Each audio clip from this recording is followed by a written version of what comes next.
Welcome back, everybody. This is Chad with Iraq Veteran 8888, and today we're continuing another little gunsmithing project. We're going to be working on our Remington 700 AAC-SD project again.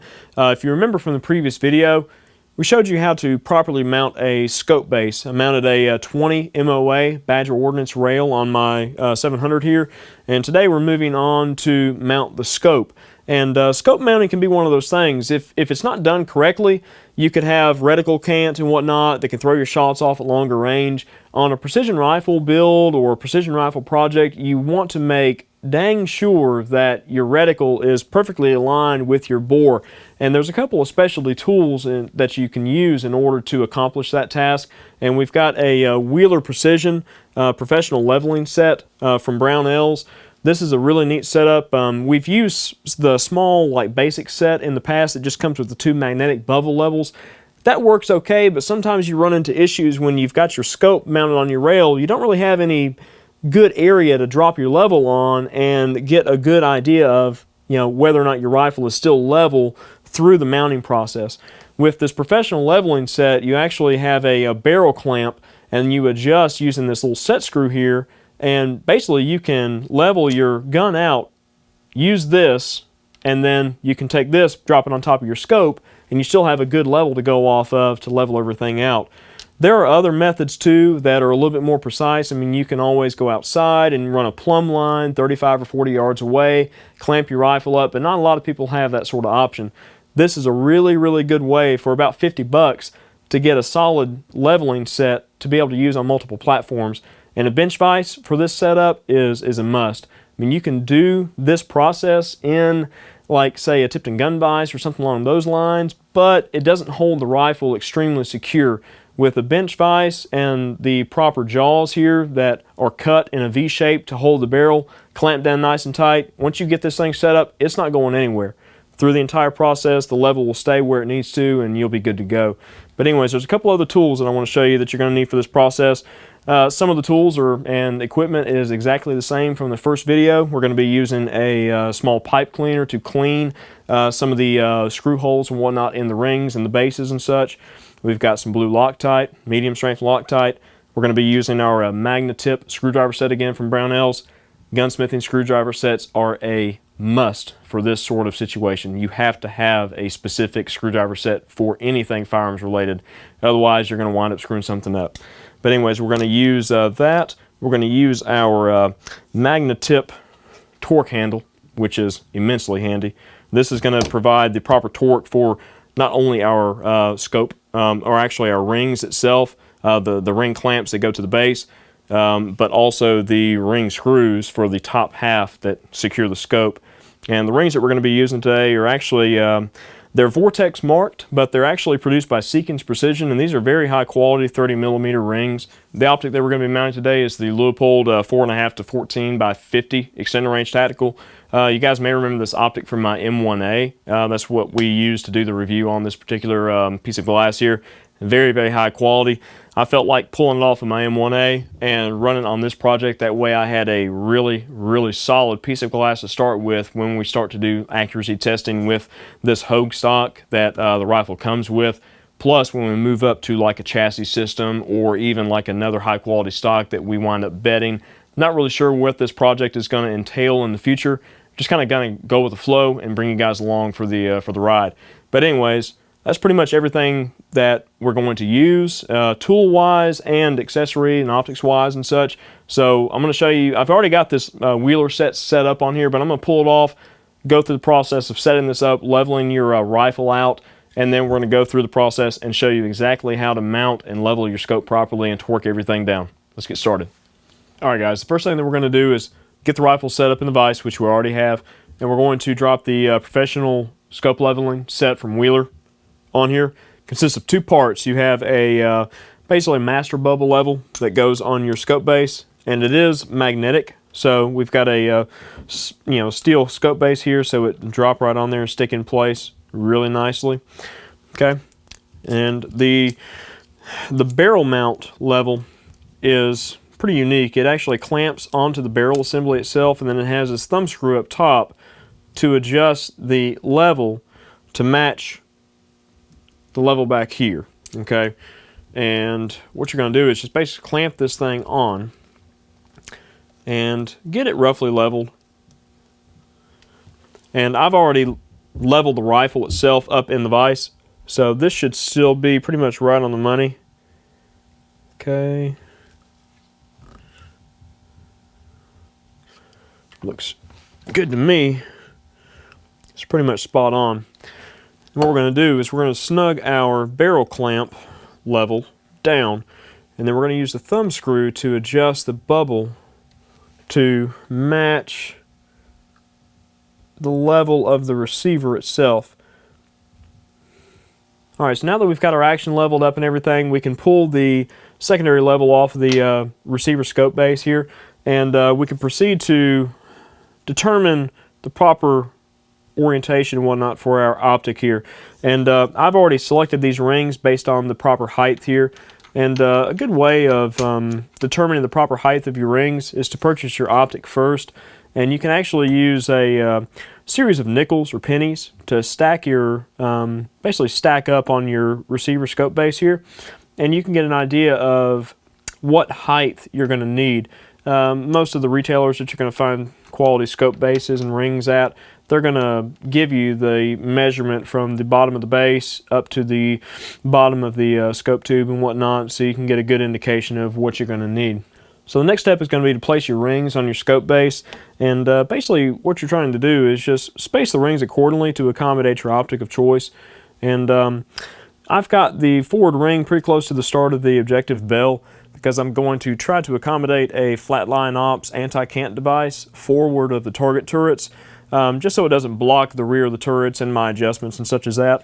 What you're going to do is set your rifle scope in your rings, get them into a comfortable location and whatnot, and you're going to set your eye relief. And the easiest way to do that is just to set the rifle scope in the rings, get behind the rifle, and you have what's considered an eye box on most optics, but you typically want to set your eye relief with the scope at the maximum magnification. So get a comfortable position behind the rifle, you know, as best you can, whether it be in a vise or whether it be on a gun rest or whatever the case is, and just put your head comfortably on the comb of the rifle and set the scope to where you see the entire image in the ocular lens. Once you find your correct eye relief, you can either take a pen or a marker of some sort, put a little witness mark on the optic itself, or in my case, I'm just using the magnification ring kind of as a marker with the rear of the scope base. It's pretty much right in line. I know generally where my scope needs to sit, and also make sure that on my particular setup, my front ring is not in contact with the start of the objective bell. It is still on the 30mm main tube. We're good to go, so we're going to go ahead and move on to the next step. Alright, so the next step in the process is going to be torquing down your rings properly. And what I've done is degreased the screws and the rings themselves with the LPS A151. It's a very solid degreasing agent. You can also use something off the shelf, kind of like acetone, which dries very quickly. Either one works fine. You just want to get all the oils and such off of your screws before you try to put a little bit of Loctite on there and actually torque them down when you're mounting an optic. You want to make sure that this process is done correctly from the get-go, because any problems that arise later on down the road, you can kind of work out all the variables. If you didn't mount the optic properly, you skipped a few steps or whatever, or you kind of skimped on the process, then you're always going to question whether or not it was something in your mounting, or if it's something with the rifle or the rifle scope itself. Maybe something's walking around. I mean, you want to just mitigate all the variables. But anyways, we're going to put a little bit of blue Loctite on our screws here, and we're going to start them with just the regular magnet tip screwdriver and get them sort of torqued into place. And then we're going to use the actual torque handle to apply between 50 and 55 inch-pounds is what Seekins specifies for the ring bases. So we're going to get this started just a little bit here. And one small tip on rings: when you're mounting rings, they'll have a little bit of play on your base. So a little bit of fore and aft play, as you can see. When you torque these down, you want the rings to be pushed forward, because when the rifle recoils, the recoil forces are going to drive the rings forward.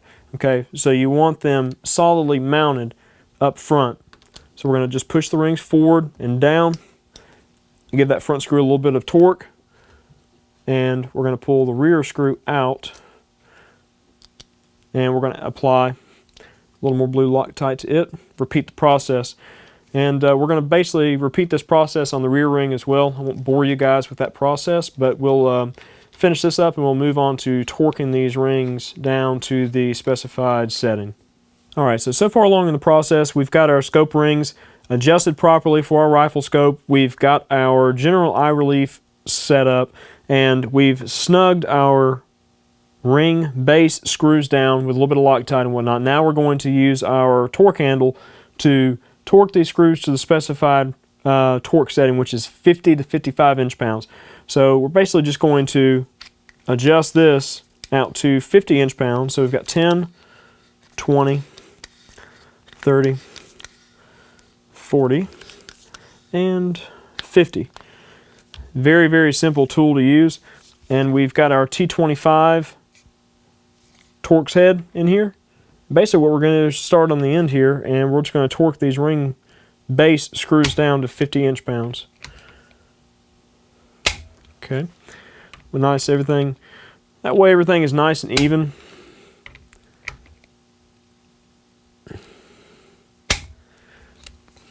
That's about all there is to that. Now what we're going to do is drop the rifle scope in our rings. We're going to install the top rings, get the scope itself leveled up, and we're going to torque our scope rings down in the same fashion. They only take 20 inch-pounds though, but we're going to go through the same process. If you've seen earlier, I used the pipe cleaner to degrease the ring holes. Okay, put a little bit of degreaser on here, rub that thing around in there, get in all those threads, get all that oil out of there. Otherwise, the Loctite's not really going to do its job. So we've already done all that. We've dried it out with some compressed air. So now we're ready to move on to the next step. All right, now we have our ring bases torqued down. We're going to drop our optic in place. And if you used a witness mark on the optic itself to align your eye relief, just line that witness mark up. Me personally, I just used the back of the adjustment ring here in line with my scope base in order to set the proper eye relief. So that'll be good and close enough. We're going to use our level, drop it back on the turret here. Make sure that the surfaces are nice and clean, otherwise you're going to have some anomalies in the measurement. So basically all you can do is just level your optic up and get as close as possible, and you can drop your rings in place. Now these are precision matched rings. They do go on a certain way. So we're just going to drop our rings on top. You want to make sure that the interior surface of your rings is very, very clean and free of debris, because otherwise you're going to put undue pressure on the tube of your optic and you could cause some issues over time with that. So we're going to take our T25 bit out of our torque handle and we're going to drop it back in our regular screwdriver handle just to expedite this process here. And basically what we're going to do is go through, and we have 8 ring screws obviously. We're going to basically put a little bit of Loctite on each one, drop them in place, get them somewhat snugged up, and as we start torquing the screws down and the scope is still able to be moved, we're going to fine tune the level of the scope compared to the rifle and go from there. Very, very simple process once you get rolling with it. So we're going to drop all these in, and then I'm going to snug them down, and we'll get back with you guys in just a moment. All right, we've got our top rings secured in place, and there's still a little bit of play in them so we can move our optic and fine-tune the level. So basically what you can do, you can take a soft mallet, and you can put a little bit of upward pressure if you have a parallax adjustment or whatnot, or on the bottom of the optic here. You can put a little bit of upward pressure or downward pressure depending on what way you need to move the optic. And you can just give it some very, very light taps. You don't want to whack it. But remember guys, if you're using a high quality optic, these things are pretty rugged. I mean, Leupold has dropped these things out of helicopters before. So I think that they can handle a tiny little blow from a plastic mallet. So basically what we're going to do is just fine tune this level as best we can here compared to our bubble level on the rifle, which is still perfectly centered. So, alright, so we're all squared up here. All right, what I'm going to do is I'm going to lightly torque opposing sides and opposite sides as well. We're going to work on a kind of a diagonal here, because a lot of times I've noticed when mounting optics, you start torquing down one side, the scope is going to cant just slightly to the left or to the right, depending on which side of the rings you actually put the pressure on. So you're constantly having to check and readjust the level of your optic as you torque down. Kind of a tedious process, but if you really want to be perfect about it, like I mentioned earlier about running a plumb, several yards out, 35 or 40 yards out, clamping the rifle up in a similar setup to this, and leveling the vertical crosshair with that plumb line, that is the most fail-safe way of doing it, because there's no way that a plumb line is not going to be level. So this is a very, very nice process here with this Wheeler set. I'm very, very pleased with it. And we're going to get this thing just kind of squared away here. All right, so I've got the scope level again, and I've got the rear ring torqued down to where I don't think that the scope is going to move anymore, especially when we start to apply the serious torque to these rings. We're going to swap out the T25 here off the magnet tip driver, and we're going to put it back in our torque handle, and we're going to readjust the torque setting down to 20 inch-pounds. Now your mileage may vary depending on the ring manufacturer that you use. You'll just have to consult your manual and whatnot for your specific set of rings as far as the torque setting, but these specify 20 inch-pounds. So as you can see, as I get to a little bit of pressure on the ring itself, I'm moving to opposing sides until I get to the desired torque setting. You don't want to take one side all the way down, then go to the other side and take it all the way down, because then what you wind up with is your scope tilting right or left a lot of times, and we are still perfectly level. So I'm going to continue to the front ring, same thing, working on opposing sides on a diagonal. And that's pretty much all she wrote. Verify your level one more time. Still looks perfect. Now the only thing to do is go out and actually bore sight this thing and get her on paper. Alright guys, I hope you enjoyed this look at how to mount a rifle scope. This is just a quick gunsmithing video we decided to throw together. Very simple task, and we were already working on it anyway, so we figured we'd take you along for the ride. A few things I didn't mention early on in the video. If you're still here, some very minor tips and tricks to look out for. A lot of times folks will buy a rifle scope and they'll buy a set of rings, and they'll just kind of guesstimate the measurement and whatnot, but you got to make sure that you've got good bolt clearance. On a bolt action rifle, of course. Semi-autos, you don't really have to worry about it too much, but you want to make sure that the optic and ring combo that you have with whatever base you're running, you want to make sure the bolt is going to clear. It's not going to interfere with the scope at all or anything like that. It's not going to drag on the ocular lens over here. And as we can see, this setup clears just fine. I've dropped my little Flatline Ops anti-cant device on here. And like I mentioned, this thing's really cool. I didn't really show the install of it, but it just basically slips over your tube as it sits on your rings, locks in place, and then it has two small set screws where you can actually fine-tune the level, which I thought was really cool and to me was worth the extra money, but just something neat I wanted to show that I picked up for this particular rig. But anyways, that's mounting a rifle scope in a nutshell. Stay tuned, we'll have a lot more to come on this rifle here. We're going to be dropping it in a KRG Whiskey 3 chassis before too long.